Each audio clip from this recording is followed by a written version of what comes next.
ಈಗ ವಿಚಾರ ಕೋರ್ಟಲ್ಲಿದೆ. ಕೋರ್ಟ್ ಏನ್ ತೀರ್ಮಾನ ಮಾಡುತ್ತೆ ನೋಡ್ಬೇಕು.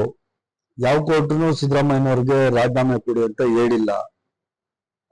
ಈಗ ನಿನ್ನೆ ಅಲ್ವಾ,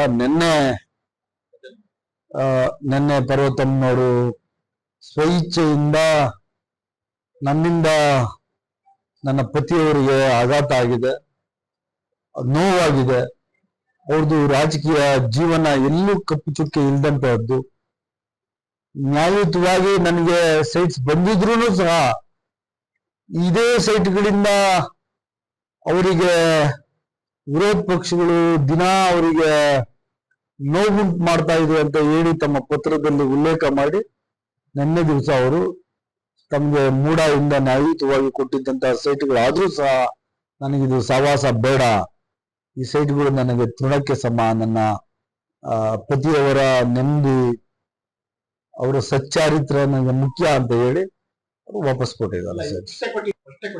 ಈಗ ಅದ್ರಲ್ಲೇ ನಿಮ್ಗೆ ಉತ್ತರನೂ ಇದೆ, ಅವ್ರ ಲೆಟರ್ಲ್ಲೇ ಬರೆದಿದ್ದಾರೆ. ಈ ಮುಂಚೆನೇ ನಾನು ಸೈಟ್ಗಳು ವಾಪಸ್ ಕೊಡ್ಲಿಕ್ಕೆ ನಾನು ಯೋಚನೆ ಮಾಡಿದ್ದೆ.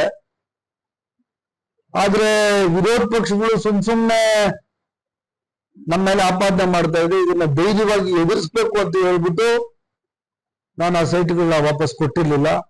ಆದ್ರೆ ಈ ಬೆಳವಣಿಗೆಗಳು ದಿನಾವೂ ಅವ್ರಿಗೆ ಆಗ್ತಾ ಇರೋದ ಈ ಕಿರುಕುಳದಿಂದ ಬೇಸತ್ತು ನಾನು ಸೈಟ್ಗೆ ವಾಪಸ್ ಕೊಡ್ತೀನಿ ಅಂತ ಹೇಳಿ ಮೊನ್ನೆ ನಿರ್ಧಾರ ಮಾಡಿ ವಾಪಸ್ ಕೊಟ್ಟಿದ್ದಾರೆ. ಯಾಕೆ ಏನ್ ವಿಚಾರ?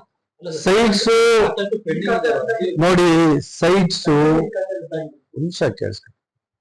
ಸೈಟ್ಸ್ ಯಾರಿಗಾದ್ರೂ ಅಲಾಟಿಗೆ ಕೊಡ್ಬೇಕು ಅಂದ್ರೆ ಅದಕ್ಕೆ ಟೈಮ್ ತಗೋತದೆ. ವಾಪಸ್ ಕೊಡ್ಬೇಕು ಅಂದ್ರೆ ಮೂಡಾಗಿ ಲಾಭ ಆಗುವಂತದ್ದು. ಮೂಡಾಗಿ ವಾಪಸ್ ಬಂದಿರೋದು 15ರಿಂದ 20 ಕೋಟಿ ರೂಪಾಯಿ ಯಾವುದೂ ಇಲ್ಲ, ಯಾವ್ದು ಸಾಮಾನ್ಯ ಸಭೆಯಲ್ಲೂ ಇಲ್ಲ.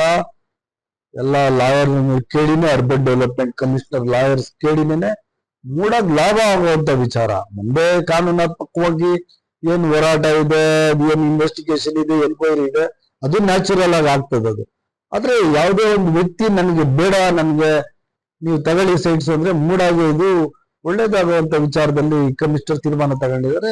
ಇದರಲ್ಲಿ ಕಾನೂನಲ್ಲಿ ಅವಕಾಶ ಇದೆ.